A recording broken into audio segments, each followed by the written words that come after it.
Ce soir, nous allons étudier le groupe sanguin. Quand on parle du groupe sanguin, ça résume le groupe ABO et le facteur Rhésus. C'est les deux là réunis qui forment le groupe sanguin d'un individu. Donc au grand 1, nous allons étudier le groupe sanguin. Ce qui est réellement le groupe sanguin, c'est ça que nous allons étudier au grand 1.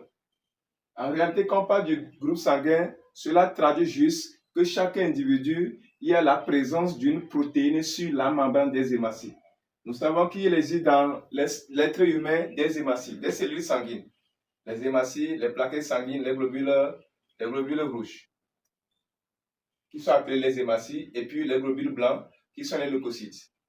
Donc, ce sont ces hématies du sang, les globules rouges du sang appelés hématies, encore appelés les érythrocytes d'ailleurs. C'est bon? On trouve sur la membrane de ces hématies, vous avez vu, j'ai dessiné 4 individus. Ce qui est en haut représente les hématies et ce qui est en bas représente le plasma. C'est avec ça que je vais faire mon explication. Donc, on a dessiné 4 personnes ici. Donc, voilà les hématies.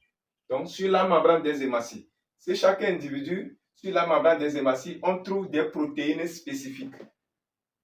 Ces protéines spécifiques qui se localisent sur la membrane des hématies sont appelées les antigènes,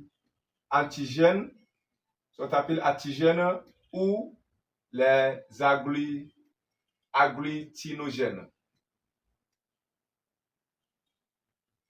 Donc, sur la membrane des hématies, on trouve des protéines spécifiques appelées antigènes ou agglutinogènes. Et ces protéines sont de deux types. Il y a le type A appelé antigène A et le type B appelé antigène B.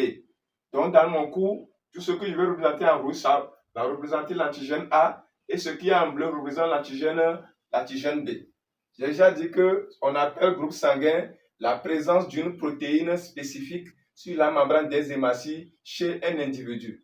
Et ces protéines sont appelées les antigènes ou les agglutinogènes. Et il existe deux types de protéines là. Il existe deux types d'antigènes ou d'agglutinogènes. Il y a antigène A et antigène B. Maintenant, quand on prend les individus, il y a certains individus qu'on va sur leur hématie, sur la membrane de leur hématie, on va trouver le rouge. Voilà ça. Sur l'individu 4, je viens de trouver sur la membrane de ces hématies le rouge qui traduit l'antigène A. Donc l'individu là possède les antigènes A sur la membrane de son hématie. Maintenant, quand je prends l'individu 3, lui peut posséder plutôt, vous m'excusez, c'est le bleu. Lui peut posséder le bleu.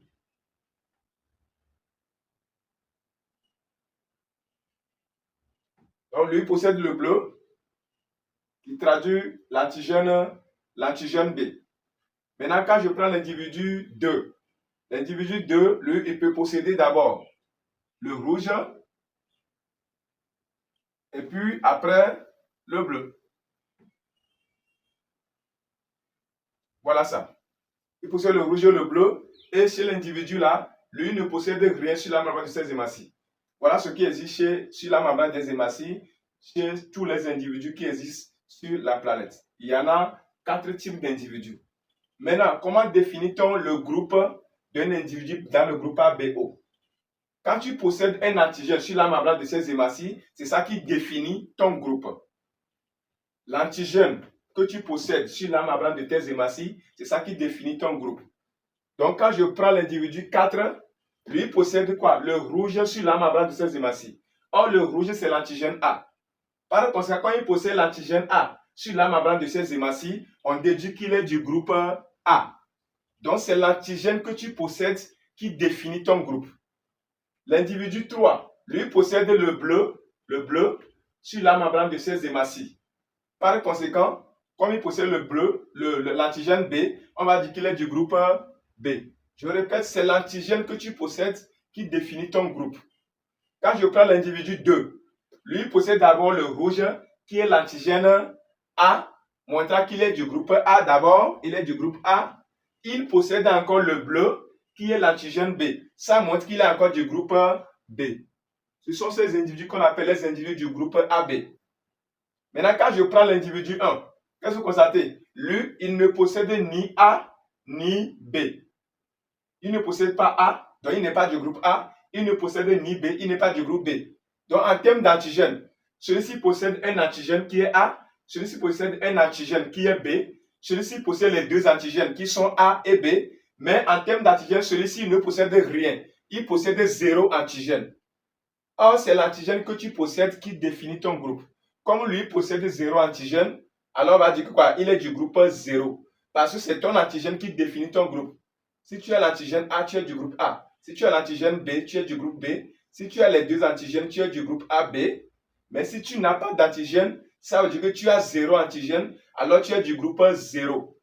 C'est le groupe 0 qu'on appelle communément groupe O, groupe O, groupe O. Ça traduit normalement 0 antigène. C'est parce que quoi? Le A est une lettre, le B est une lettre. Donc on ne peut pas dire 0. 0 c'est un chiffre.